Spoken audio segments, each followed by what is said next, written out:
Hi friends, ഇന്ന് നമ്മൾ തയ്യാറാക്കാൻ പോകുന്നത് സുഖിയനാണ്. നമുക്ക് ചായക്കടയിൽ നിന്നൊക്കെ കിട്ടുന്ന അതേ ടേസ്റ്റിൽ തന്നെ നമുക്ക് സുഖിയൻ വീട്ടിലുണ്ടാക്കി എടുക്കാവുന്നതാണ്. ഇവിടെ ഞാൻ രണ്ട് രീതിയിലാണ് ഇതുണ്ടാക്കുന്നത്. നമ്മൾ സാധാരണ എണ്ണയിൽ പൊരിച്ചെടുക്കുന്ന സുഖിയനും അതേപോലെ തന്നെ എണ്ണയൊന്നും കഴിക്കാൻ പറ്റാത്തവർക്ക് വേണ്ടി എണ്ണയില്ലാതെ എങ്ങനെയാണ് നമ്മൾ ഈ സുഖിയൻ ഉണ്ടാക്കുന്നതെന്ന് ഞാൻ കാണിക്കുന്നുണ്ട്. അപ്പോൾ എല്ലാവരും വീഡിയോ സ്കിപ്പ് ചെയ്യാതെ കാണുക. അപ്പോൾ നമുക്ക് വീഡിയോയിലേക്ക് പോകാം. സുഖിയൻ ഉണ്ടാക്കുന്നതിന് മെയിനായിട്ട് നമുക്ക് ആവശ്യമായിട്ടുള്ളത് ചെറുപയറാണ്. അപ്പോൾ 1 കപ്പ് ചെറുപയർ ഞാനൊന്ന് കുതിർത്ത് വെച്ചിട്ടുണ്ട്. ഇനി ഇത് നമുക്ക് നല്ലതുപോലെ ഒന്ന് വേവിച്ചെടുക്കണം. ഞാനിത് കുക്കറിലാണ് വേവിക്കുന്നത്. നമ്മൾ കുതിർത്ത് വെച്ചേക്കുന്ന പയറായതുകൊണ്ട് തന്നെ പെട്ടെന്ന് തന്നെ വെന്ത് കിട്ടും. ഇത് കുക്കറിൽ വേവിക്കുന്നതിന് പകരം നമുക്ക് അടുപ്പത്ത് വെച്ചിട്ട് കുറച്ച് വെള്ളം ഒഴിച്ചിട്ട് ഒരു 10-15 മിനിറ്റ് ഒന്ന് കുക്ക് ചെയ്താൽ അത് വെന്ത് കിട്ടും. ഇല്ലെങ്കിൽ നമ്മൾ കുക്കറിൽ വേവിച്ചെടുക്കുമ്പോൾ പെട്ടെന്ന് തന്നെ നമുക്ക് വെന്ത് കിട്ടും. പക്ഷേ നമ്മൾ ശ്രദ്ധിച്ചോണം, നമ്മുടെ പയർ ഒരുപാട് വെന്ത് കുഴഞ്ഞൊന്നും പോകരുത്. നമ്മുടെ ഈ പയറിൻ്റെ വേവ് ഒന്ന് കറക്റ്റായിട്ട് കിട്ടിയെങ്കിൽ മാത്രമേ നമ്മുടെ സുഖിയൻ നമുക്ക് നല്ല പെർഫെക്റ്റ് ആയിട്ട് ഉണ്ടാക്കിയെടുക്കാൻ പറ്റത്തുള്ളൂ.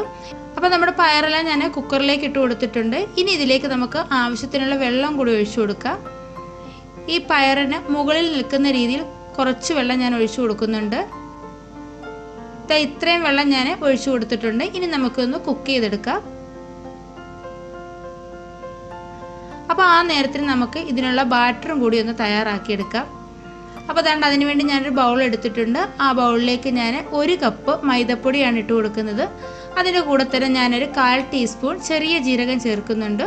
കൂടെ തന്നെ 2 പിഞ്ച് ഉപ്പും കൂടി ചേർക്കുന്നുണ്ട്. നമ്മുടെ ആ സുഖിയൻ്റെ മധുരമൊക്കെ ഇത് ബാലൻസ് ചെയ്യാൻ വേണ്ടിയുള്ള ഉപ്പ് മാത്രം മതി. ഇനി ഒരു കളറിന് വേണ്ടി കുറച്ച് മഞ്ഞൾപ്പൊടിയും കൂടി ചേർക്കുന്നുണ്ട്. ഇനി ഇതെല്ലാം കൂടി നന്നായിട്ടൊന്ന് മിക്സ് ചെയ്ത് കൊടുക്കണം. നന്നായിട്ടത് മിക്സ് ചെയ്ത് കൊടുത്തിട്ട് കുറേശ്ശെ വെള്ളം ഒഴിച്ചിട്ട് ഇത് നല്ലതുപോലെ ഒന്ന് മിക്സ് ചെയ്തെടുക്കണം. കട്ടകളൊന്നും ഇല്ലാതെ ഇത് മിക്സ് ചെയ്തെടുക്കണം. നമ്മുടെ ഇഡലിമാവിൻ്റെയൊക്കെ ഒരു പരുവത്തിൽ വേണം നമ്മളിത് ചെയ്തെടുക്കാൻ. ഒരുപാട് ലൂസായി പോകരുത് കേട്ടോ.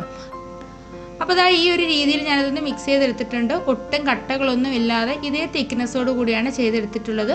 അപ്പോൾ ഇനി നമുക്കിതൊരു സൈഡിലോട്ടൊന്ന് മാറ്റി വെക്കാം. അപ്പോഴേക്കും നമ്മുടെ പയറൊക്കെ ഒന്ന് വെന്ത് വന്നിട്ടുണ്ട്.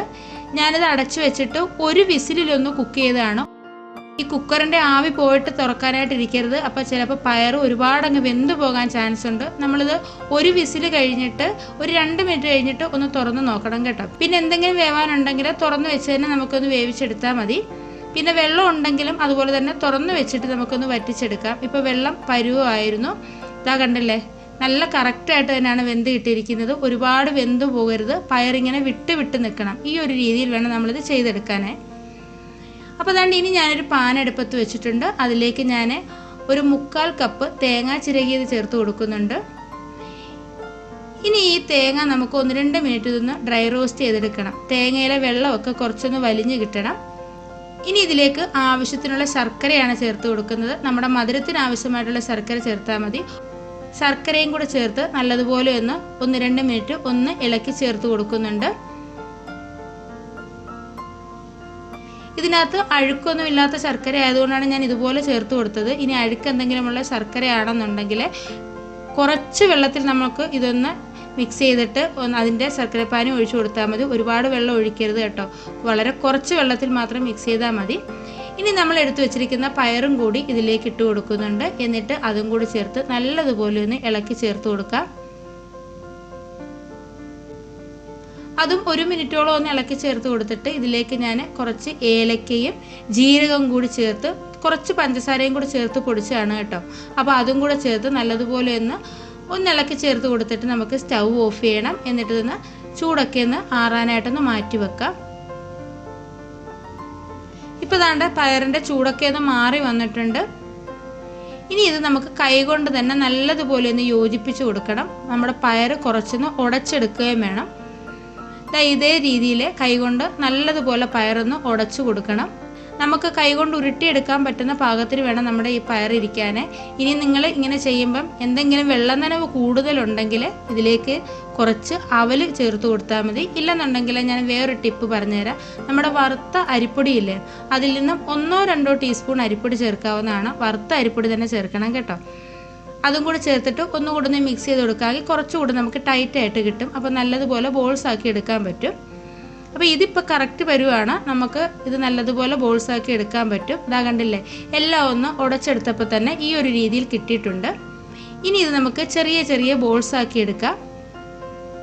കയ്യിൽ വെച്ചിട്ട് നല്ലതുപോലെ ടൈറ്റായിട്ട് തന്നെ നമുക്ക് ഉരുട്ടിയെടുക്കണം. ഇതുപോലെ നമ്മൾ ഈ ഉരുട്ടിയെടുക്കുന്ന ബോൾസ് നല്ല ടൈറ്റ് ആയിരിക്കണം. ഇല്ലെന്നുണ്ടെങ്കിൽ നമ്മൾ ബാറ്ററിലോട്ട് ഇടുമ്പോഴേ അത് അടർന്നങ്ങ് ബാറ്ററിലോട്ട് വീഴും. അപ്പോൾ അതിന് വേണ്ടിയാണ് ഇങ്ങനെ ചെയ്യുന്നത് കേട്ടോ.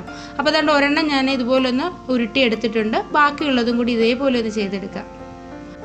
അപ്പോൾ നമ്മുടെ ബോൾസ് എല്ലാം നമ്മളിവിടെ ചെയ്ത് വെച്ചിട്ടുണ്ട്. അതുപോലെ തന്നെ നമ്മുടെ മാവും നമ്മൾ നേരത്തെ തന്നെ ഇവിടെ തയ്യാറാക്കി വെച്ചിട്ടുണ്ട്. അപ്പം നമ്മൾ ഇനി ആദ്യം തന്നെ ചെയ്യുന്നത് എണ്ണയില്ലാതെ എങ്ങനെയാണ് സുഖിയൻ ഉണ്ടാക്കുന്നത് എന്നുള്ളതാണ്. അതിനുവേണ്ടി ഞാൻ ഒരു പാനിൽ കുറച്ച് വെള്ളം വെച്ചിട്ട് ഒന്ന് തിളപ്പിച്ചിട്ടുണ്ട്. അതിലേക്ക് ഒരു ചെറിയ സ്റ്റാൻഡും കൂടെ ഇറക്കി വെച്ചിട്ടുണ്ട്. ഇനി നമ്മുടെ ഇഡലിത്തട്ടാണ് വെച്ച് കൊടുക്കുന്നത്. നമ്മൾ സാധാരണ ഇഡലിയൊക്കെ ഉണ്ടാക്കുമ്പോൾ കുറച്ച് എണ്ണയൊന്ന് സ്പ്രെഡ് ചെയ്ത് കൊടുക്കത്തില്ലേ, ഒന്ന് ഇളകി കിട്ടാൻ വേണ്ടിയിട്ട്. അതേപോലെ കുറച്ച് എണ്ണയൊന്ന് സ്പ്രെഡ് ചെയ്ത് കൊടുത്തിട്ടുണ്ട്. വളരെ കുറച്ച് മാത്രം മതി. ഇനി നമ്മൾ നേരത്തെ ചെയ്ത് വെച്ചേക്കുന്ന ബാറ്ററിലേക്ക് നമ്മൾ എടുത്തു വെച്ചേക്കുന്ന ബോൾസ് ഇതേപോലെ ഇട്ട് കൊടുക്കുക. എന്നിട്ട് നല്ലതുപോലെ ഈ ബാറ്ററൊക്കെ ഈ ബോൾസിലേക്ക് ഒന്നാക്കി കൊടുത്തിട്ട് ഇതേപോലെ കോരി എടുത്തിട്ട് നമ്മൾ ഈ തട്ടിലേക്ക് വെച്ച് കൊടുക്കുകയാണ്. എണ്ണയൊന്നും അധികം കഴിക്കാൻ പറ്റാത്തവർക്ക് ഈ ഒരു രീതിയിൽ നമുക്ക് സുഖിയൻ ഉണ്ടാക്കി എടുക്കാവുന്നതാണ്. നമ്മുടെ സാധാരണ സുഖിയൻ്റെ അതേ ഒരു ടേസ്റ്റ് തന്നെയാണ്. കാരണം ഇതിൻ്റെ ഏറ്റവും കൂടുതൽ ടേസ്റ്റ് എന്ന് പറയുന്നത് ആ അകത്ത് വെച്ചേക്കുന്ന ഫില്ലിങ്സിലാണ്. അപ്പം നമുക്ക് ആ ഒരു നമ്മൾ എണ്ണയിൽ വറുത്തെടുക്കുന്ന അതേ സുഖിയൻ്റെ ടേസ്റ്റ് തന്നെയാണ് നമുക്ക് കിട്ടുന്നത്. അപ്പോൾ അതുകൊണ്ട് ഇനി അടച്ചു വെച്ച് കൊടുത്തിട്ട് നമുക്ക് ഒരു 5 മിനിറ്റ് ഒന്ന് കുക്ക് ചെയ്യാം. അപ്പോൾ അത് കുക്കായിട്ട് വരുമ്പോഴേക്കും നമുക്ക് എണ്ണയിൽ പൊരിച്ചെടുത്ത സുഖിയൻ ഉണ്ടാക്കാം. അപ്പോൾ അതുകൊണ്ട് അതിനുവേണ്ടി ഞാൻ ഒരു ചീനിച്ചട്ടിയിൽ കുറച്ച് എണ്ണയൊന്ന് നല്ലതുപോലെ ചൂടാക്കിയിട്ടുണ്ട്. എണ്ണ നന്നായിട്ട് ചൂടായ ശേഷം നമ്മൾ നേരത്തെ ചെയ്തതുപോലെ ഓരോ ബോൾസും നമ്മുടെ ബാറ്ററിലേക്ക് ഇട്ട് കൊടുത്തിട്ട് എണ്ണയിലേക്ക് പതുക്കെ ഇട്ട് കൊടുക്കുക. ഇതേപോലെ ഒരു ഫോർക്ക് കൊണ്ടോ സ്പൂൺ കൊണ്ടോ നമ്മൾ ഇടുന്നതായിരിക്കും നമുക്ക് സൗകര്യം കേട്ടോ. കൈ കൊണ്ട് ഇടുമ്പോൾ ചിലപ്പോൾ ആ ഒരു അത്രയും സ്ഥലത്ത് ആ ഒരു മാവ് നമുക്ക് വിട്ട് കിട്ടും. അത് അങ്ങനെ വരാൻ സാധ്യതയുണ്ട്. അപ്പോൾ അതുകൊണ്ട് ഈ ഒരു രീതി നമ്മൾ ചെയ്താൽ മതി. അപ്പോൾ അതുകൊണ്ട് ഓരോന്നും ഞാൻ ഇട്ട് കൊടുത്തിട്ടുണ്ട്. ഒരു 4 എണ്ണം ഞാൻ ഇട്ട് കൊടുത്തിട്ടുണ്ട്. ഇത് നമ്മൾ എണ്ണയിലേക്ക് ഇട്ട് കൊടുത്ത ശേഷം ഉടനെ ഒന്നും നമ്മളിത് തിരിച്ചിടാൻ ശ്രമിക്കരുത്. 1 മിനിറ്റ് നമ്മളൊരു മീഡിയം ഫ്ലെയിമിൽ വെച്ചിട്ട് ഒന്ന് കുക്ക് ചെയ്യുക. അതിനുശേഷം മാത്രമേ നമ്മളിത് തിരിച്ചിടാവൂ. അല്ലെന്നുണ്ടെങ്കിൽ ഈ കോട്ടിങ് പെട്ടെന്ന് തന്നെ ഇളകിപ്പോയിട്ട് ഈ പയറെല്ലാം കൂടി ഈ എണ്ണയിലേക്ക് വരും. അപ്പോൾ അതൊന്ന് ശ്രദ്ധിക്കണം കേട്ടോ. അപ്പോൾ അതുകൊണ്ട് ഒരു വശം ഒന്ന് ചെറുതായിട്ടൊന്ന് മൂത്ത് വന്നപ്പോൾ ഇതേപോലെ ഒന്ന് തിരിച്ചിട്ട് കൊടുക്കുന്നുണ്ട്. ഇത് 2 സൈഡും മൂത്ത് കഴിയുമ്പോൾ തന്നെ ഇത് വിട്ട് കിട്ടും. അപ്പം മറു സൈഡും ഒന്ന് കുക്കായിട്ട് വന്നിട്ടുണ്ട്. ഇത് നമ്മൾ ഒത്തിരി ഒന്നും മൂപ്പിക്കേണ്ട ആവശ്യമില്ല കേട്ടോ. ഒരു ചെറിയ കളർ നമുക്ക് കിട്ടണം.